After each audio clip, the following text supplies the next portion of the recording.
So if you're familiar with any top athlete's journey to the top, then you'll know that the reason why they're the number one and not the number two is not necessarily because they're the best at what they do. It's not because they're the most technically brilliant in their niche. It's oftentimes going to be the mental aspect that makes that tiny difference. Okay?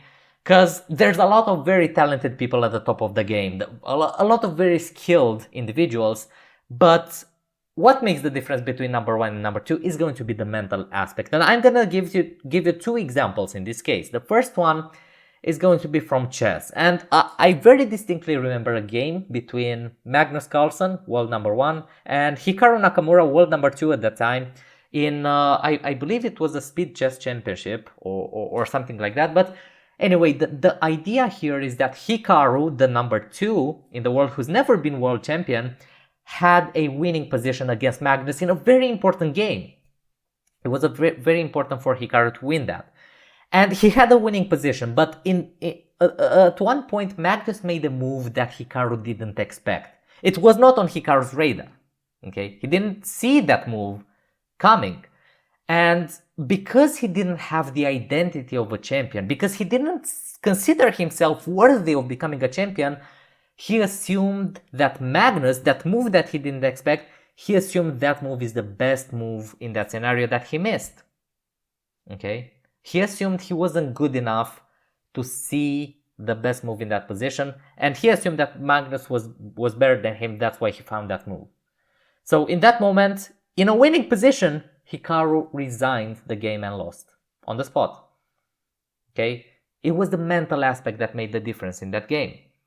It was not the skill, the mental aspect. Now, the second example is from the fighting industry or from combat sports in general. I remember seeing this interview with Tom Aspinall from UFC heavyweight champion, if you know him, and he mentioned that a huge factor, I won't say the biggest factor, but a huge factor when it comes to fighting someone in the cage is not the physical ability. Again, there's a lot of very well-trained fighters out there who are training really hard, who are very skilled.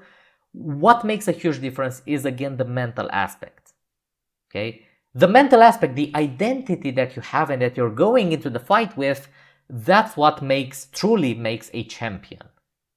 Okay? That's the slight edge that makes a world of a difference.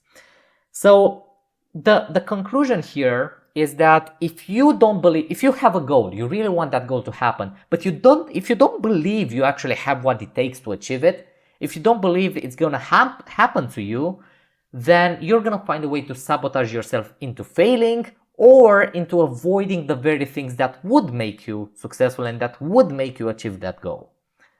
So very quick example. If, let's say, you have an interview coming up for a very respectable, very good company, and you think that company is kind of way out of your league, you don't believe you're worthy of getting in there, then during the interview, you're gonna find a way to fuck it up.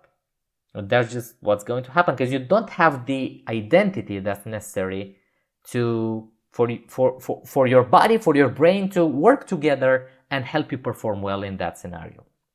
Okay?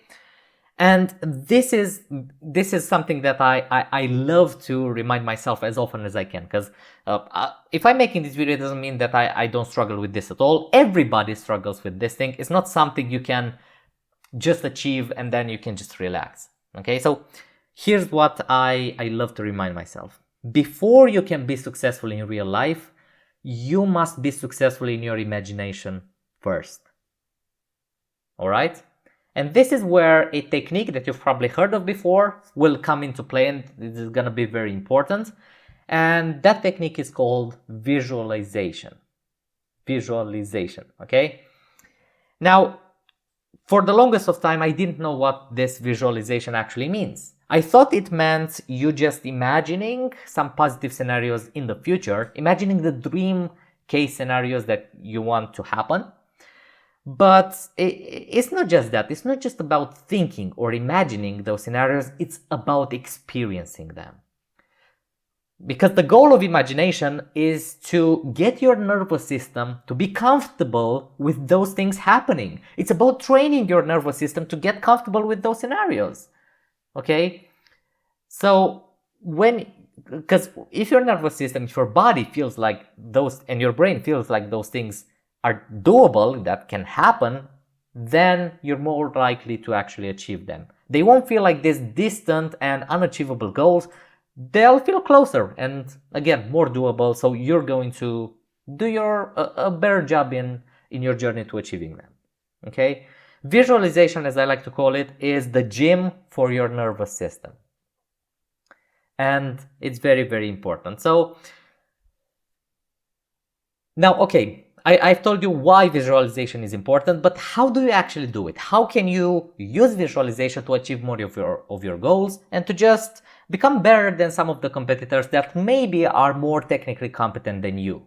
Because this very much can happen. So there are two ways in which you can do visualization. And the prerequisite to this is that you just need to lie down somewhere or sit down. I prefer sitting down so I don't fall asleep.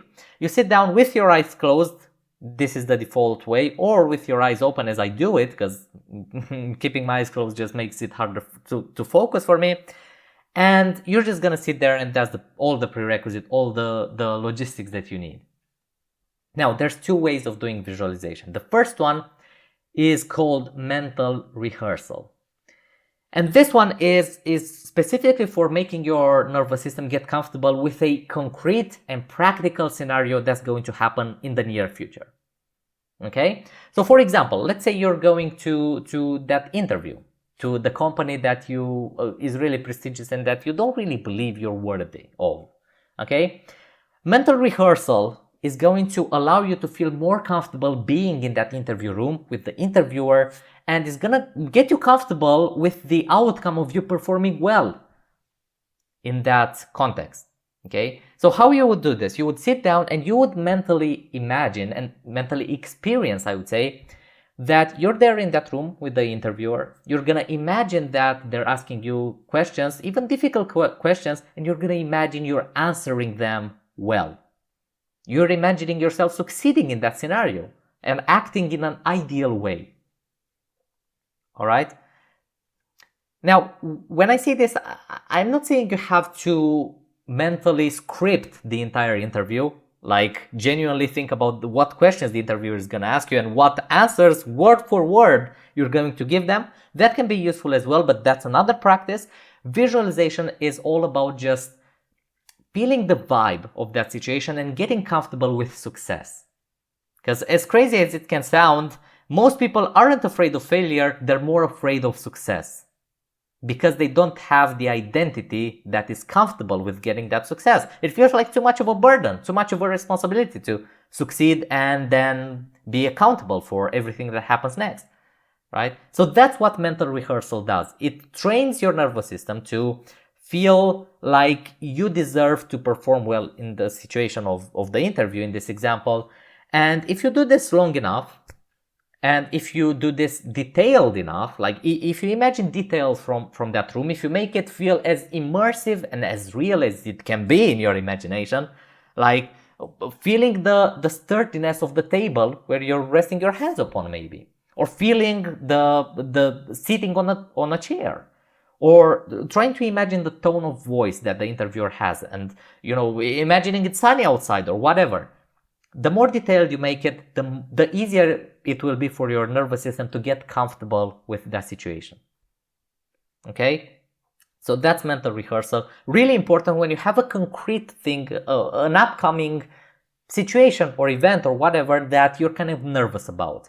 If you imagine it very detailed over and over again, you're going to get a lot more comfortable, and hence, without even being conscious of it, you're going to perform a lot better. Okay? Now, the second way to do visualization is going to be more general, is going to be concerned with the whole identity thing that I was talking about in the beginning of the video. So this is where, let me give an example. So let's say you're a guy and you don't feel like you deserve a beautiful girlfriend. Okay? Let's say you just don't feel like you deserve one because you've never had one in the past. So in this situation, if you're ever going to talk to a very beautiful girl, again, if you don't do this identity work, if you don't have the identity of a guy who feels like he deserves her, you're gonna sabotage yourself into being unlikable, okay? Or just ruining your shot. And The way you would leverage visualization in this case, like I said, is more general. You wouldn't imagine a specific scenario where you're talking to a girl and performing well. That's mental rehearsal. You would imagine how you would feel like if you already had a beautiful girlfriend.